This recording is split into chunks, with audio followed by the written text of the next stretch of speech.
बिस्मिल्लाहिर्रहमानिर्रहीम। अस्सलाम वालेकुम फ्रेंड्स। तो आज हम डिस्कस करने वाले हैं वेक्टर प्रोडक्ट या क्रॉस प्रोडक्ट को। ठीक है, अब शुरू करते हैं हम डेफिनेशन से। हमने पिछली वीडियो में डिस्कस किया था स्केलर प्रोडक्ट को, हम अब डिस्कस कर रहे हैं थर्ड टाइप ऑफ मल्टीप्लिकेशन जो है क्रॉस प्रोडक्ट। इसकी डेफिनेशन ये है कि when we multiply two vectors, जब हम दो वेक्टर्स को मल्टीप्लाई करें और हमारे पास जो प्रोडक्ट बने, जो मल्टीप्लिकेशन का प्रोडक्ट बने वो भी एक वेक्टर क्वांटिटी हो, इस तरह की मल्टीप्लिकेशन को हम बोलते हैं वेक्टर प्रोडक्ट या क्रॉस प्रोडक्ट। ठीक है, इसका एग्जांपल आप ये ले लें, हमने 9th या मैट्रिक में इस चीज़ के बारे में पढ़ा होगा। जब हम फोर्स और मोमेंट आर्म को मल्टीप्लाई करते हैं तो हमारे पास टॉर्क आता है। अब देखें, फोर्स और मोमेंट आर्म दोनों जो हैं वो हैं वेक्टर क्वांटिटी। जब दो वेक्टर क्वांटिटीज़ का क्रॉस प्रोडक्ट हो तब ही हमारे पास एक दूसरी वेक्टर क्वांटिटी जनरेट होती है, उसको हम टॉर्क कहते हैं। ठीक है, जब हम फोर्स और मोमेंट आर्म का क्रॉस प्रोडक्ट निकालेंगे तभी हमारे पास टॉर्क आएगा। मींस जब हम दो वेक्टर्स को मल्टीप्लाई करें तब हमारे पास तीसरा वेक्टर आ रहा है। इस तरह की मल्टीप्लिकेशन को हम बोलते हैं क्रॉस प्रोडक्ट या वेक्टर प्रोडक्ट। ठीक है, अब जब वेक्टर बना है तो वेक्टर की दो कैरेक्टरिस्टिक्स होती हैं, एक तो उसका मैग्नीट्यूड होता है, दूसरा उसका डायरेक्शन होता है। तो फर्स्टली हम इसका मैग्नीट्यूड सॉर्ट आउट करेंगे। फॉर एग्जांपल हमारे पास दो वेक्टर्स गिवन है ए और बी। हमें कहा गया आप ए और बी का क्रॉस प्रोडक्ट निकालें। फर्स्टली आप उनका मैग्नीट्यूड निकालें, उसके बाद आप उसका डायरेक्शन निकालें। तो फर्स्टली हम उसका मैग्नीट्यूड निकालते हैं। ए क्रॉस बी का जो मैग्नीट्यूड है वो है mod A mod B sine of angle theta. ठीक है, अब हमने निकाल तो लिया, पर सवाल ये है कि ये आया कहाँ से। ठीक है, सपोज करें हमारे पास दो वेक्टर्स हैं, एक वेक्टर हमारे पास है वेक्टर ए, दूसरा वेक्टर है हमारे पास वेक्टर बी। ठीक है, इसको कंसीडर करें वेक्टर ए, इसको कंसीडर करें वेक्टर बी। हमने क्या किया, वेक्टर बी को उसके कंपोनेंट्स में रिजॉल्व कर दिया कुछ इस तरह से। अब ये बी का वाई कंपोनेंट बन गया, ये बी का एक्स कंपोनेंट हो गया। अब सवाल ये उठ रहा है कि अगर हमारे पास दो कंपोनेंट्स है, बी एक्स है और बी वाई है, तो हम बी वाई कंपोनेंट चूज क्यों कर रहे हैं। इसमें एक क्वेश्चन अराइज होता है।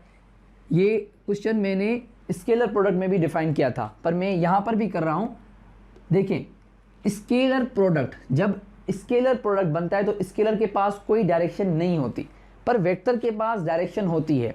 अब देखें, ये जो वेक्टर ए है यहाँ से लेकर इस एरो तक, ये वेक्टर ए जो है वो है एक्स एक्सिस में, ये पूरा एक्स एक्सिस में है, और ये जो बी का वाई कंपोनेंट है ये पूरा वाई एक्सिस में है। ठीक है, जब हम एक एक्सिस से दूसरी एक्सिस की तरफ देखें, जब हम एक एक्सिस से दूसरी एक्सिस की तरफ बढ़ेंगे तो हम कुछ डायरेक्शन चेंज कर रहे हैं। देखें, हम इस डायरेक्शन से इस डायरेक्शन में चल रहे हैं, मींस हम कोई डायरेक्शन चेंज कर रहे हैं। ठीक है, तो ये हो गया एंटी क्लॉकवाइज डायरेक्शन। देखें, हम ऐसे चल रहे हैं ऊपर, we are reversing our direction. ठीक है, तो हमारे पास एंटी क्लॉकवाइज डायरेक्शन आ रहा है। ठीक है, सर्किल के दो डायरेक्शन होते हैं, एक होता है क्लॉकवाइज, एक होता है एंटी क्लॉकवाइज। हम यहाँ पर एंटी क्लॉकवाइज डायरेक्शन में मूव करें। अगर हमारे पास बी एक्स कंपोनेंट होता तो मींस हम कोई डायरेक्शन प्रोवाइड नहीं कर सकते थे। इस वजह से हम बी का वाई कंपोनेंट चूज करते हैं, क्योंकि इसमें कोई ना कोई डायरेक्शन होगा, एंटी क्लॉकवाइज या क्लॉकवाइज, और वेक्टर में हमें डायरेक्शन प्रोवाइड करना होता है। इस वजह से हमने A B sine theta component लिया, मींस हमने ए और बी का वाई कंपोनेंट लिया। क्यों लिया, क्योंकि जब हम एक एक्सिस से दूसरी एक्सिस की तरफ बढ़ेंगे तो डायरेक्शन चेंज होगा। जब डायरेक्शन चेंज होगा तो मींस हमारे पास चॉइस होगी कि हम कौन सा डायरेक्शन अप्लाई करें, या तो एंटी क्लॉकवाइज या तो क्लॉकवाइज। इस वजह से हम बी का वाई कंपोनेंट यूज करते हैं। ठीक है, अगर हम बी के वाई कंपोनेंट को रिजॉल्व करेंगे, बी के वाई कंपोनेंट को सॉर्ट आउट करेंगे तो हमारे पास बनेगा बी साइन थीटा। ठीक है, उस वजह से हमारे पास ये मैग्नीट्यूड का फॉर्मूला है। अब सवाल आता है कि इसका डायरेक्शन डिसाइड कौन करेगा। अब डायरेक्शन तो यहाँ पे हमने एंटी क्लॉकवाइज बता दिया, अब क्लॉकवाइज भी हो सकता है, एंटी क्लॉकवाइज भी हो सकता है, इनवर्ट भी हो सकता है, आउटवर्ड भी हो सकता है, अपवर्ड भी हो सकता है, डाउनवर्ड भी हो सकता है। पर ये डायरेक्शन डिसाइड करेगा कौन, इस डायरेक्शन को डिसाइड करेगा यूनिट वेक्टर। मैंने अपने स्टार्टिंग वाले चैप्टर्स स्टार्टिंग वाले लेक्चर्स में मैंने आपको डिस्कस किया था कि यूनिट वेक्टर जो है वो यूज़फुल होता है डायरेक्शन प्रोवाइड करने के लिए, ठीक है। यूनिट वेक्टर जो होगा वो डायरेक्शन प्रोवाइड करेगा। अब ये डायरेक्शन प्रोवाइड कैसे करेगा, ये दो रूल्स की तहत हमारे पास डायरेक्शन प्रोवाइड करेगा। एक तो राइट हैंड रूल से ये डायरेक्शन प्रोवाइड करेगा, दूसरा ये स्क्रू रूल से डायरेक्शन प्रोवाइड करेगा, ठीक है। अब हमारे पास एट द कंक्लूजन हमारे पास दो फार्मूलाज आ चुके हैं। एक हमारे पास ये फार्मूला आ चुका है, दूसरा हमारे पास ए बी वाई फार्मूला आ चुका है, ठीक है, जो ए के क्रॉस प्रोडक्ट के बराबर है। सो अब हम डिस्कस करेंगे कि राइट हैंड थंब रूल जो है वो वर्क कैसे करता है और स्क्रू रूल जो है वर्क कैसे करता है। मोस्टली हमारे एग्जामिनेशन में राइट हैंड रूल पूछा जाता है। तो स्टूडेंट्स अब हम पढ़ेंगे right hand rule. So students अब हम डिस्कस करने वाले हैं राइट हैंड थंब रूल को, और उसके साथ साथ हम एक प्रॉपर्टी भी डिस्कस करेंगे जो कि है कम्यूटेटिव प्रॉपर्टी, ठीक है। सो पहले हम कम्यूटेटिव प्रॉपर्टी पे कुछ बात कर लेते हैं। अगर हमारे पास ए क्रॉस बी हो और बी क्रॉस ए हो, क्या ये दोनों एक दूसरे के इक्वल हो सकते हैं, ये हमारे पास क्वेश्चन है। फॉर एग्जांपल हमें ए का मैग्नीट्यूड गिवन हो वो हो 2 और बी का मैग्नीट्यूड गिवन हो वो हो 5, और इन दोनों के बीच का एंगल जो हमें गिवन हो वो हो 30 डिग्री। फॉर एग्जांपल यहाँ पे दो वेक्टर्स हैं, कंसीडर कर लें। यहाँ पे हमारे पास दो वेक्टर्स गिवन है, एक वेक्टर ए है, दूसरा वेक्टर है बी। इनके बीच का जो एंगल है वो है 30 डिग्री। ए की जो लेंथ है वो आप जस्ट फॉर सपोज कंसीडर करें 2 मीटर से, बी की जो लेंथ है वो 5 मीटर से। अब हमसे ये पूछा जा रहा है कि इनका जो क्रॉस प्रोडक्ट निकलेगा वो बराबर होगा, वो क्या इक्वल होगा बी क्रॉस ए के, ठीक है। अब हमने ए क्रॉस बी कर लिया, जल्दी से फॉर्मूला लगा लिया, mod A mod B sine theta, ठीक है। A cross B is equals to, अब मॉड की जगह हम वैल्यू रखेंगे 2 × 5 × साइन 30, ठीक है। A cross B is equals to 10 × 1/2, क्योंकि साइन 30 1/2 के इक्वल है। यहाँ पे इसने 10 को कैंसिल कर दिया और ए क्रॉस बी जो है वो हो गया 5 के इक्वल, ठीक है।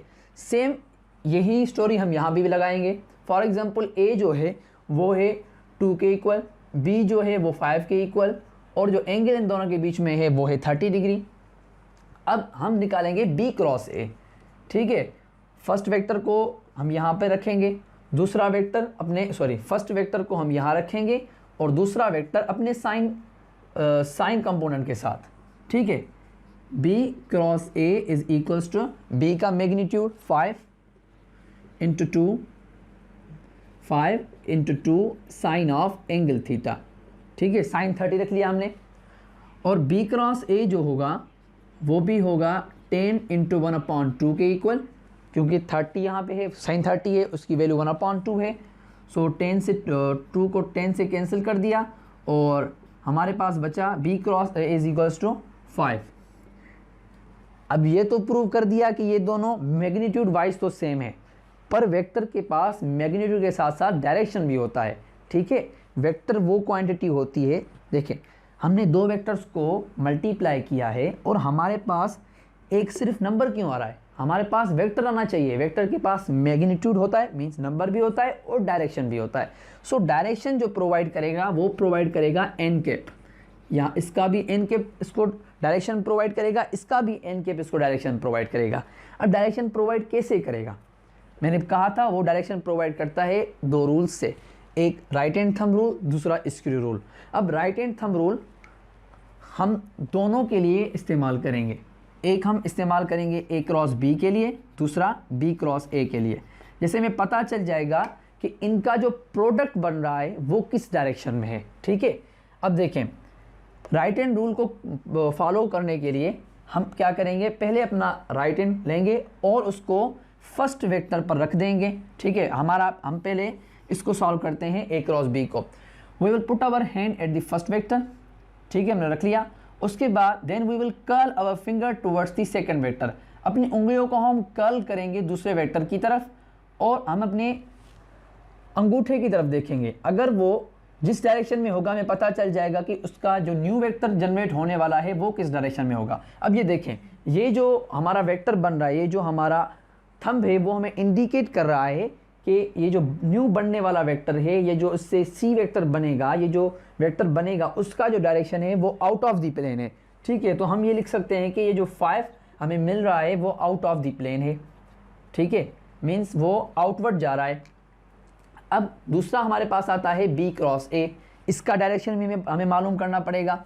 अब हम फर्स्ट वेक्टर की तरफ अपना राइट हैंड रखेंगे, भले हमें हाथ उल्टा करना पड़े पर हमें रखना इसको यहाँ पर है। ठीक है, अब देखें फर्स्ट वेक्टर पर हमने अपने हाथ को रख लिया, बी क्रॉस ए में बी फर्स्ट वेक्टर है, हमने फर्स्ट वेक्टर की तरफ अपना हाथ रख लिया और दूसरे वेक्टर की तरफ ए वेक्टर की तरफ अपनी उंगलियां चला ली और उनको कर्ल कर लिया। अब देखें अपने थंब की तरफ वो इनवर्ट जा रहा है, देखें वो इनवर्ट जा रहा है, मीन्स ये जो हमारे पास 5 मिला है वो इनवर्ट दी प्लेन है, इनवर्ट दी प्लेन, सॉरी मीन्स वो एक्सिस के इनवर्ट है। ये प्लेन के आउटवर्ड था, वो प्लेन के इनवर्ट है, मीन्स इन दोनों का डायरेक्शन चेंज है। इस वजह से ये 5 इस 5 के बराबर नहीं है।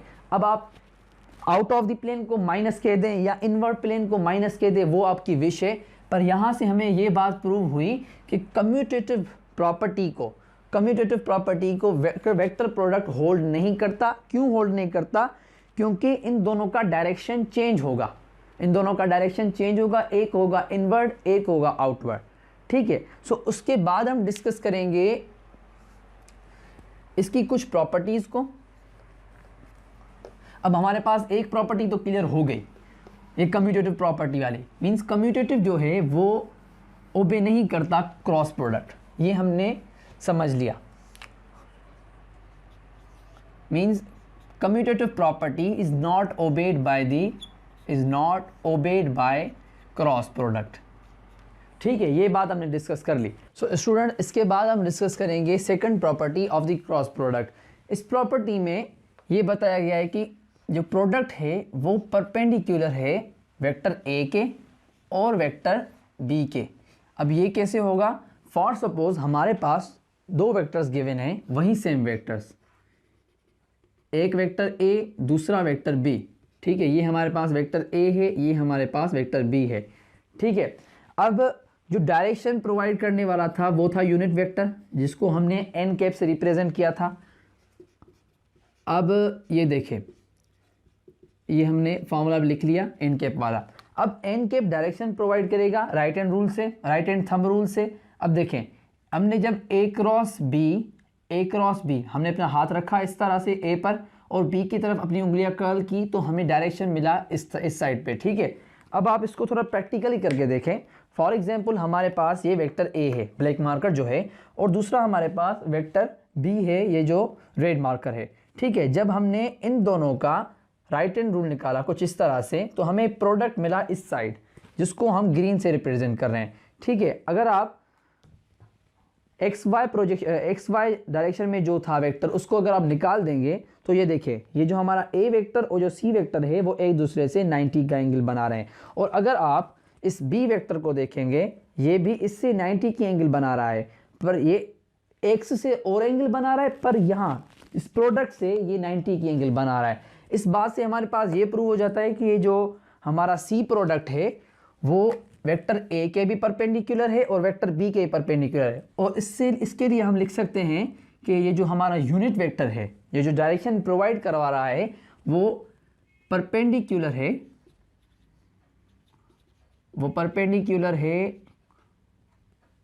वेक्टर ए के और वेक्टर बी के। ठीक है, वो परपेंडिकुलर वेक्टर ए के और वेक्टर बी के। ठीक है, और उसके बाद हमारे पास आती है थर्ड प्रॉपर्टी हमारे पास ये आती है कि अगर दो वेक्टर्स पैरेलल हों, for example if two vectors are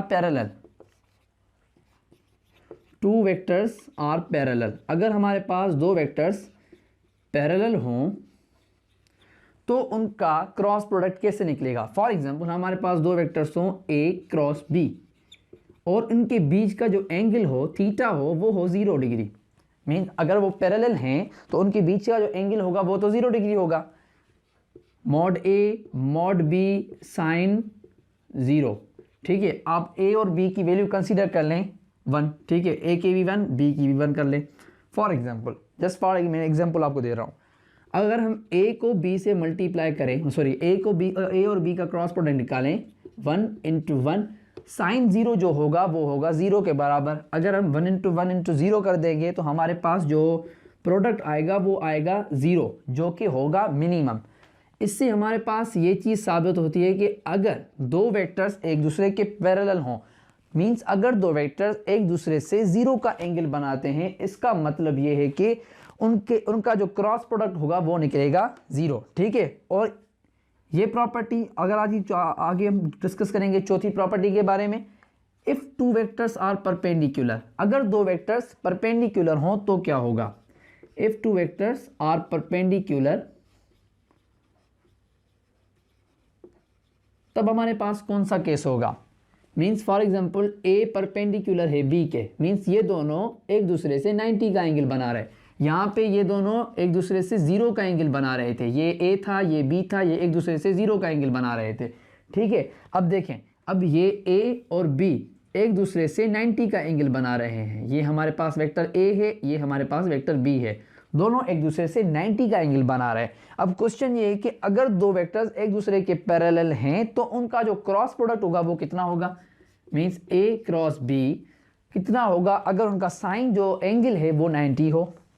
for example आप ए और बी की वैल्यू सेम वही कंसीडर करें 1 1 और साइन 90 कंसीडर करें, तो देखें इनका जो क्रॉस प्रोडक्ट होगा वो बनेगा 1 × 1 × साइन 90 जो है वो है 1 के इक्वल। तो यहाँ पे जो क्रॉस प्रोडक्ट होगा वो होगा मैक्सिमम, ठीक है। अब यही जो केस है वो इन्वर्स है क्रॉस प्रोडक्ट में, सॉरी वो इन्वर्स है डॉट प्रोडक्ट में। पर क्रॉस प्रोडक्ट में अगर आप दो वेक्टर्स को पैरेलली उनका अगर आप क्रॉस प्रोडक्ट निकालते हैं तो उसका जो प्रोडक्ट होगा वो मिनिमम आएगा। इसी तरह अगर आप डॉट प्रोडक्ट में पैरेलल वेक्टर्स का अगर आप डॉट प्रोडक्ट निकालेंगे वो मैक्सिमम होगा, पर यहाँ पर मिनिमम होगा। मीन्स ये एक दूसरे के वाइस वर्सा हैं, ठीक है।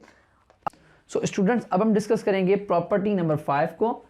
इसमें हम ये डिस्कस करेंगे कि अगर हम ऑर्थोगोनल यूनिट वेक्टर्स का क्रॉस प्रोडक्ट निकालें तो हमारे पास क्या रिजल्ट्स आ सकते हैं। सो फर्स्टली अगर हम सेम ऑर्थोगोनल यूनिट वेक्टर्स का अगर हम सेम ऑर्थोगोनल यूनिट वेक्टर्स का क्रॉस प्रोडक्ट निकालें, फॉर एग्जांपल i और i का, j और j का, k और k का, इनमें से कोई भी हम अगर एक का निकाल देंगे तो हमारे पास दूसरों का आंसर आ जाएगा। हम निकालते हैं j और j का, ठीक है। सो j और j का क्रॉस प्रोडक्ट कुछ इस तरह से निकालेंगे, magnitude of j sine of angle theta. अब साइन ऑफ एंगल थीटा और आगे इसके होगा हमारा यूनिट वेक्टर जो इसको डायरेक्शन प्रोवाइड करेगा। j का मैग्नीट्यूड 1, उस j का मैग्नीट्यूड 1 और साइन थीटा जो है j से जो एंगल है वो कौन सा होगा, j से एंगल जो होगा वो होगा 0 और साइन 0 = 0। तो हमारे पास कोई चीज़ बची ही नहीं, तो जिससे हम मल्टीप्लाई करें, जिससे हमारे पास ये आंसर आ जाता है कि कोई भी पैरेलल वेक्टर होगा वो बराबर होगा 0 के, ठीक है। k × k या i × i जो भी होंगे ये होंगे 0 के इक्वल। अब इस चीज़ को हम थोड़ा साइड में लिख लेते हैं। अब ये 0 के इक्वल क्यों होंगे, क्योंकि साइन 0 जो है वो 0 के इक्वल है और 0 वेक्टर का कोई डायरेक्शन ही नहीं है, उसका कोई पर्टिकुलर डायरेक्शन नहीं है। इस वजह से i cross i = j cross j = k cross k = 0, ठीक है। अब हमारे पास दूसरी कंडीशन आ जाती है, अगर दो वेक्टर्स एक दूसरे के पैरेलल हैं, ये सारे वेक्टर्स एक दूसरे के म्यूचुअली परपेंडिकुलर, पैरेलल नहीं परपेंडिकुलर, ये तीनों वेक्टर्स एक दूसरे के म्यूचुअली परपेंडिकुलर हैं। फॉर एग्जांपल हमें कहा गया है कि आप i और j का क्रॉस प्रोडक्ट निकालें, तो हम कैसे निकालेंगे, हम वही फॉर्मूला इस्तेमाल करेंगे, magnitude of i magnitude of j sign theta, ठीक है। अब देखें यहाँ पे हमें एन कैप भी मिला है, क्योंकि ये फार्मूला ये एन कैप लाजमन है क्योंकि हमें वेक्टर के लिए डायरेक्शन भी प्रोवाइड करना होता है। अब आई का जो वैल्यू है वो है 1, जे का भी वैल्यू 1 है, और साइन थीटा जो इनके बीच में है वो है 90 डिग्री।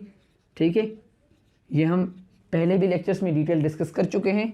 अब ये है साइन 90 डिग्री, 90 साइन 90 जो है वो है 1 के इक्वल, और एन कैप यहाँ पे आ गया 1 इंटू 1 इंटू 1, और यहाँ पे आ गया हमारा एन कैप। ठीक है, आई क्रॉस जे हमारा अभी भी चल रहा है। आई क्रॉस जे को हमने सॉल्व किया तो हमारे पास आंसर आया 1 एन कैप। अब एन कैप डायरेक्शन प्रोवाइड करेगा। एन कैप डायरेक्शन कैसे प्रोवाइड करेगा? By the right hand thumb rule. Right hand thumb rule में हम क्या करेंगे? फर्स्ट वेक्टर पर अपना हाथ रखेंगे और उससे दूसरे वेक्टर की तरफ उंगलियों को कर्ल करेंगे और थंब से अपना डायरेक्शन देखेंगे। अब देखें, थंब जो है वो बता रहा है कि ये जो आपका वेक्टर है वो आउट ऑफ द प्लेन है, मींस वो जेड एक्सिस में है। ठीक है, अब ये जेड एक्सिस में है और जेड एक्सिस में हमारे यहाँ पहले ही एक यूनिट वेक्टर पड़ा हुआ है, तो हम इसको यहाँ पे मल्टीप्लाई कर सकते हैं I into J, sorry I cross J is equals to 1 into K cap. So जिससे हमारे पास ये आंसर आ जाता है कि I cross J is equals to K cap. ठीक है, तो इसको थोड़ा साइड में लिख लेते हैं, I cross J is equals to K cap. ठीक है, और पैरेलल वेक्टर के लिए हमारे पास आ गया, कोई भी अगर पैरेलल वेक्टर होगा उसका जो प्रोडक्ट होगा वो होगा 0, जो हम थर्ड और फोर्थ प्रॉपर्टी डिस्कस करके आए हैं। और अब हम देखेंगे कि अगर हम J और K का अगर हम क्रॉस प्रोडक्ट निकालें तो हमारे पास आंसर क्या आएगा? Same formula, mod J mod K sine theta. ठीक है, अब J cross K equals to J का मैग्नीट्यूड क्या है? 1, K का मैग्नीट्यूड 1, इनके बीच का एंगल साइन 90, और मैं यहाँ पे यूनिट वेक्टर भूल गया, पर ये एन कैप होगा जो डायरेक्शन प्रोवाइड करेगा। ठीक है, अब J इंटू के, सॉरी J क्रॉस K, यहाँ पे 1, यहाँ पे 1, यहाँ पे 1, हम इसको डायरेक्टली एक 1 रख देते हैं और एन कैप रख देते हैं। अब हमें डायरेक्शन के लिए क्या करना होगा? J वेक्टर से K वेक्टर की तरफ, J वेक्टर से, ये हमारा J वेक्टर है, J वेक्टर से K वेक्टर की तरफ, देखें J वेक्टर से K वेक्टर की तरफ, J वेक्टर से K की तरफ, हमारा K वेक्टर यहाँ पे है, देखें हम J से K की तरफ, J से K की तरफ अगर हम जा रहे हैं तो हमारे पास जो बन रहा है, हमारे पास जो प्रोडक्ट आ रहा है वो आ रहा है एक्स एक्सिस में। देखें वो आ रहा है एक्स एक्सिस में, और एक्स एक्सिस में हमारे पास पहले ही एक यूनिट वेक्टर पड़ा है जो है I cap, means J into K is equals to I cap. ठीक है, ये मीन्स हमने 1 को I से मल्टीप्लाई कर लिया है। ठीक है, ये बात आप क्लियर कर लें। अब हम ये भी लिख सकते हैं कि J into K is equals to I cap. ठीक है, अब आप किसी एग्जामिनेशन हॉल में हैं, आपको टाइम लग रहा है कि आप एक एक को सॉल्व करें, या मैं आपको एक ट्रिक बता देता हूं जिससे आपका ये बहुत ही आसानी से सॉल्व हो सकते हैं। ठीक है, अगर आपके पास, अब ट्रिक से पहले मैं आपसे सवाल करता हूं, अगर आपके पास K इंटू J आ जाए, for example K into J आ जाए, K क्रॉस J आ जाए, तो आप क्या कहेंगे? यहाँ पे तो आप I नहीं कहेंगे क्योंकि डायरेक्शन में चेंज होगा, ये बात आप याद रख लें।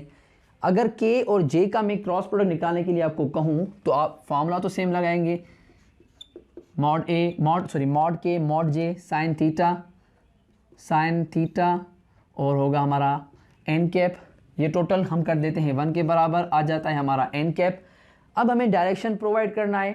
अब डायरेक्शन के लिए देखिए, हम J से चलेंगे K की तरफ, सॉरी K से चलेंगे J की तरफ, मीन्स हम इस डायरेक्शन से चलेंगे, किस तरह से फॉर एग्जांपल हम इस डायरेक्शन से चलेंगे और इस डायरेक्शन में एंड करेंगे। देखें इस डायरेक्शन से हम इस डायरेक्शन में चल रहे हैं, तो हमारे पास जो रिजल्टेंट आ रहा है वो x के माइनस कंपोनेंट में आ रहा है। देखें अब ये I के जिस कंपोनेंट में आ रहा है वो माइनस है, देखें इस तरफ आता तो प्लस आता, देखें इस तरह से हमने इसको यहाँ से कर्ल किया फिंगर्स, ये हमने पहला, ये हमारा वेक्टर है K, जिससे हम J की तरफ बढ़े और हमारे पास जो वेक्टर आया वो आया माइनस I।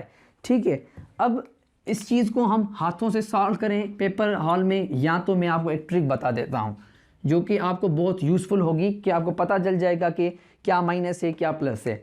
ठीक है, तो ट्रिक ये है कि आप यूनिट वेक्टर्स को ऐसे लिख लें, आई जे, यहाँ पे आप के रख लें, ठीक है।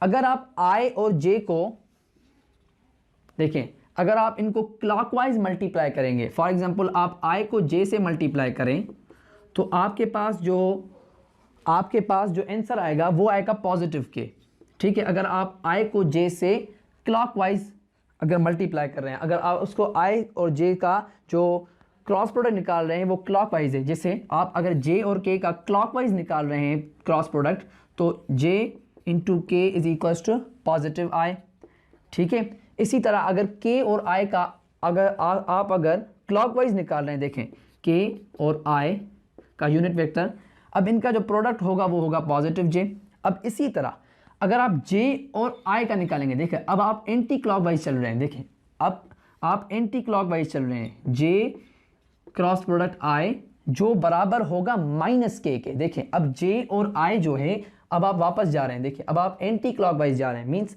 अब आपके पास जो आंसर आएगा वो आएगा माइनस के, ठीक है। अब इसी तरह अगर आप आई और के का निकाल लें, आई और के का अगर आप प्रोडक्ट निकालेंगे तो आपके पास, अब आप एंटी क्लॉकवाइज जा रहे हैं तो आपके पास माइनस जे आंसर आ जाएगा। इसी तरह अगर आप के और जे का निकाल लें, ठीक है, या ये भी आप एंटी क्लॉकवाइज जा रहे हैं तो के और जे का अगर आप क्रॉस प्रोडक्ट निकाल लें तो आपके पास आंसर आएगा माइनस आई, ठीक है। तो ये थी एक सिंपल ट्रिक। अगर आप क्लॉकवाइज कोई भी वेक्टर्स को, कोई भी दो वेक्टर्स को मल्टीप्लाई कर लेते हैं, मैं इसको थोड़ा सही तरीके से ड्रॉ कर देता हूँ, ये आई वेक्टर, ये जे वेक्टर, ये हमारा के वेक्टर, ठीक है। अगर आप इसको क्लॉकवाइज करेंगे तो आपके पास पॉजिटिव आंसर आएगा। अगर आप इसको एंटी क्लॉकवाइज करेंगे, मींस अगर आप जे को आई से, आई को के से या के को जे से मल्टीप्लाई करेंगे तो आपके पास आंसर आएगा निगेटिव में, ठीक है। तो अब चलते हैं अपनी सिक्स्थ प्रॉपर्टी की तरफ।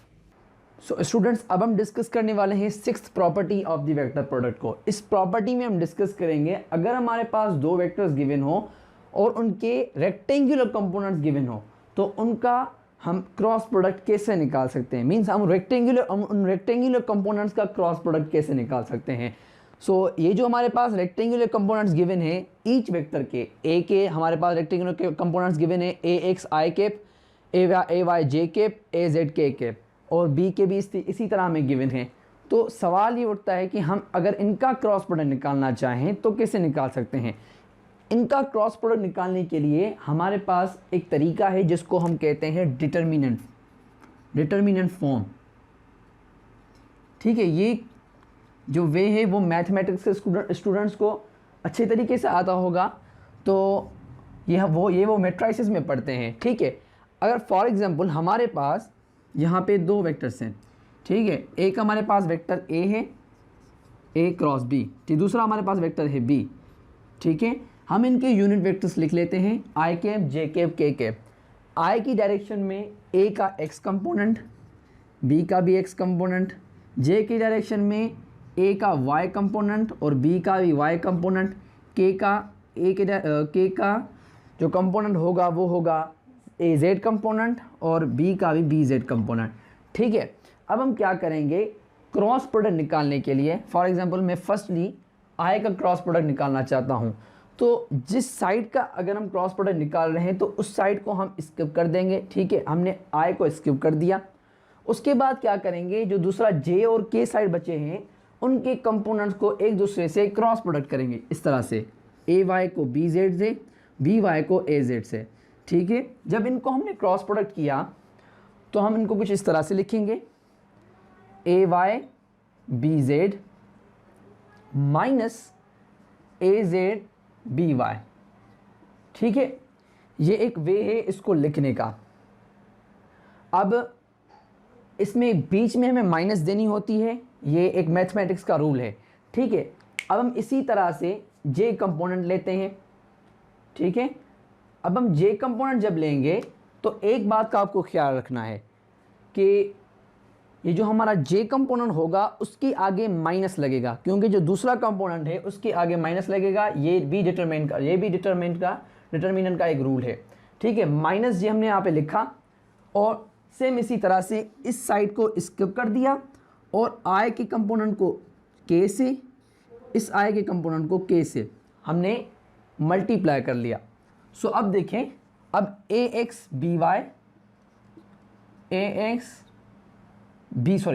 bz माइनस bx az, ठीक है, bx az।